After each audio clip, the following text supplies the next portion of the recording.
You need disruptive change, and you make that happen by allowing people to pursue and to bridge the demand-supply gap. And the one way that business or anybody knows how to bridge the demand-supply gap is to do it on a sustainable basis. One may argue that, okay, you want a non-for-profit, but even if you want a non-for-profit, you got to allow sustainability. Otherwise, you will have institutions. You look at some of the best universities in India, you look at our ITI systems, the buildings are collapsing. Some of the best engineering colleges are teaching automobile engineering today on Premier Padmini engine models, one engine model for the whole class. So we need a lot of investment to come in. Investment can only come in if you have it very clearly having a return on investment. Okay? You can do that without profiteering. And there's a difference between sustainability, profit, and profiteering. Profiteering could be related to cheating, could be not giving value. So you have 128 engineering colleges in Karnataka who don't have one enrollment. I think people see through this system. So it is important to develop a whole ecosystem that allows you to get and provide value. And what Shantanu said and what actually Mr. Basu mentioned others, people are willing to pay for value, and allowing people to make adequate returns that you can invest in and then be able to expand to meet the needs of industry. Let me just give you an example of what NSDC is trying to do. We are trying to put in large-scale sustainable models in the area of vocational training and skill development. Now, this is not necessarily focused at the school dropout. It is also focused at the graduate. It is focused at in-service people. And the whole continuing education system in India is actually lacking. So we have, after higher education, for continuing education, it is not, and that is one space of higher education where we need active intervention. So when you set up a scale, when you want to train 100,000 people across different parts of the industry, and if you take the national target of 500 million people and say that it's going to take 2,000 rupees per person to skill, it means you need 1 lakh crores. This money is not available in the government system. So you need to be able to generate it from the private sector. And the private sector will come in only when they are for-profit entities or not-for-profit entities which are running on a sustainable basis and clawing back the money. Now, what are the innovations? You've got to use technology. There are 2 questions which I actually want to answer in my initial remarks and give you examples from NSDC. The cost of training a welder is around 15,000 rupees in the conventional way. If you use a simulator, you can bring that down to 6,000. And what happens is that if the job is linked, or the training or skill development or education, we forget an engineer, management, a doctor, a dentist are all skilled people. We have conveniently shifted them into the education space, but they are willing to pay because they are going to learn something which is going to give them a return. So if you want to change the ecosystem, and if you make the output demand-driven rather than supply side, and by saying that if you go through the education system, you're actually going to get a value and you're going to enhance your ability to earn, people will willingly pay for it, provided you don't cheat them. So you take that as a kind of way to enable that to happen, and you spread it around the system and reduce the cost of training. Then if you get the cost of education or something which is repaid back in a particular way, then it becomes fully fundable.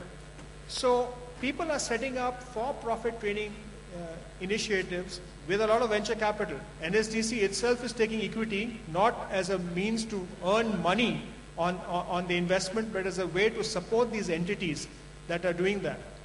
So when we started this a year and a half ago, we first put a strategy into place.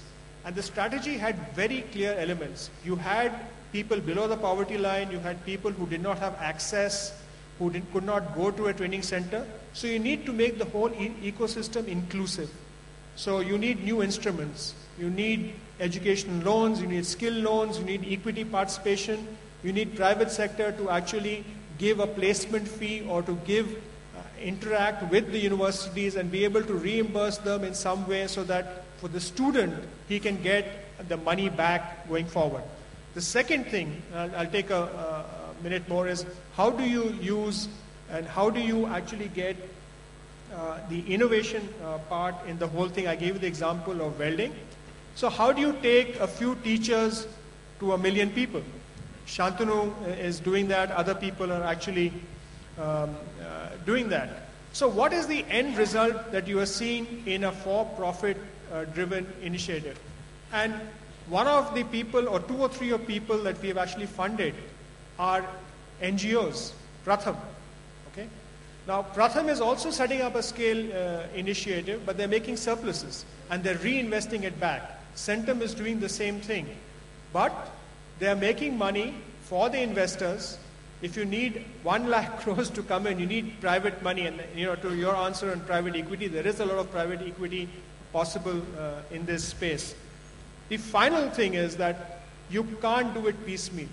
You've got to address the ecosystem. Unfortunately, we are coming with a lot of baggage. We are coming with a lot of history to the education space, where the private engineering colleges, the private medical colleges, the capitation fee issue, the whole political aspect of the profitability issue that we need to address. So unless we address the whole ecosystem, we will not be able to actually immediately change this. But if you look at a lot of the education space and where there is a huge demand from both the people who want to be educated or skilled, if I can take that view, and the other people who need people, it is a lot of area where there is very clear regulation, being no regulation, and gives enough space for private equity, for institutions to come up, to do it in a manner that is sustainable and for profitable. The danger, and that's my final point, is that if you move from sustainability and profit making to profiteering, then you'll have a whole set of regulations coming in which will put cap on fees, which will put cap on the number of people you can do, and bring the whole system into unsustainable model.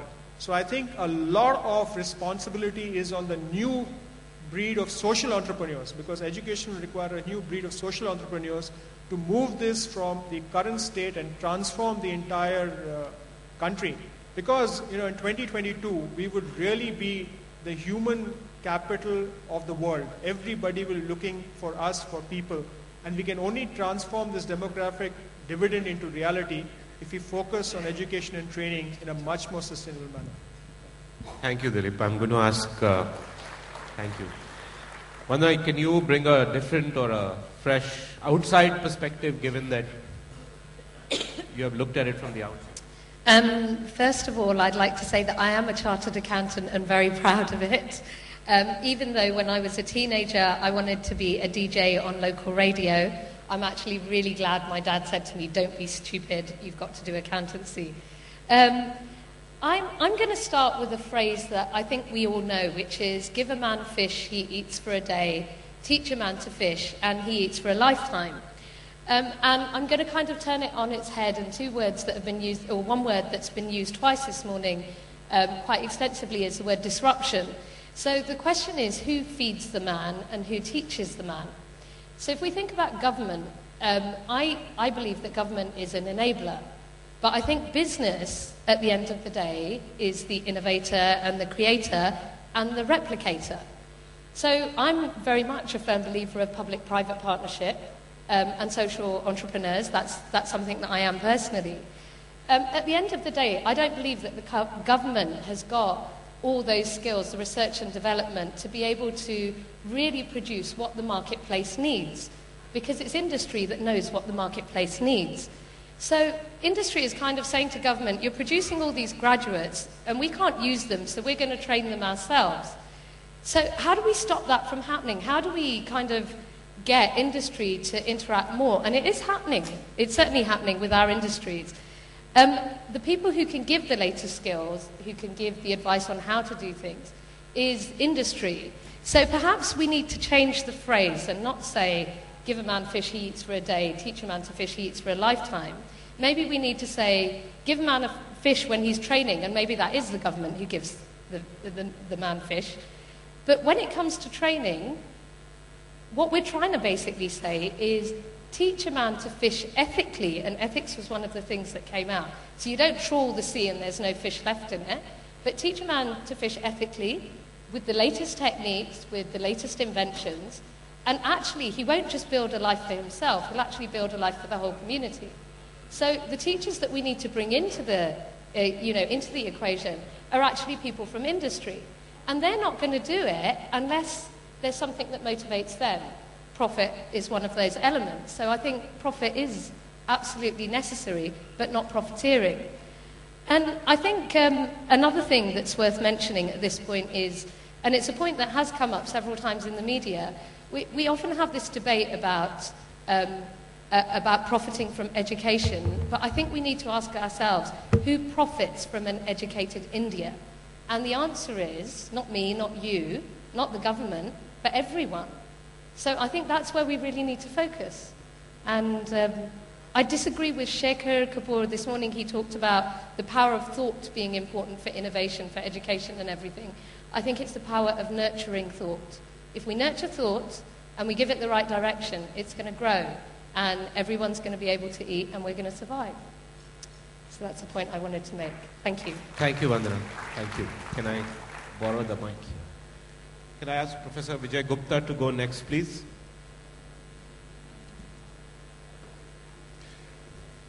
Thank you, Rosina. This question of whether there should be profiteering in education, entrepreneurship education, it's a moot question. Entrepreneurship is here to stay in education. It has been there for 30 years, illegally, semi-legally, or legally, whichever manner that we might look at.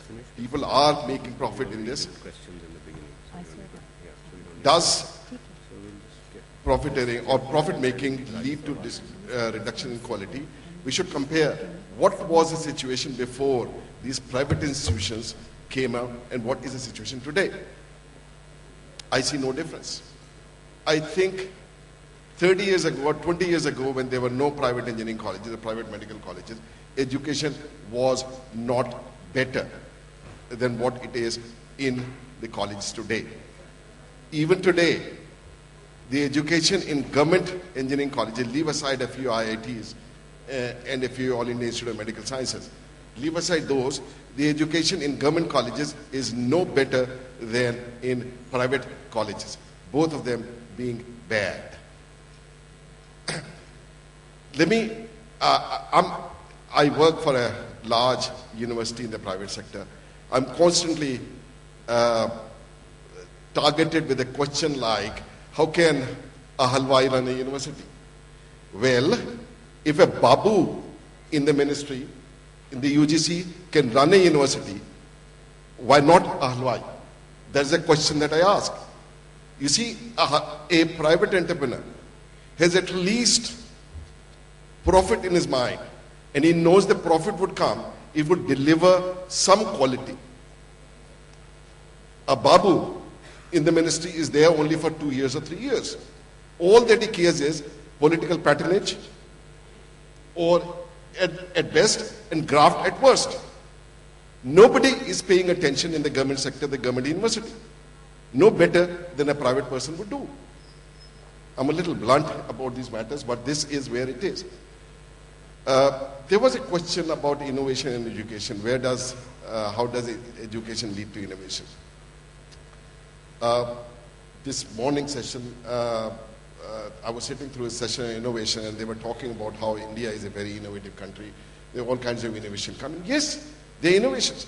Jugaad, the Punjabi word, is an innovation. It's a valid innovation. But a country cannot prosper on jugaad. It is a survival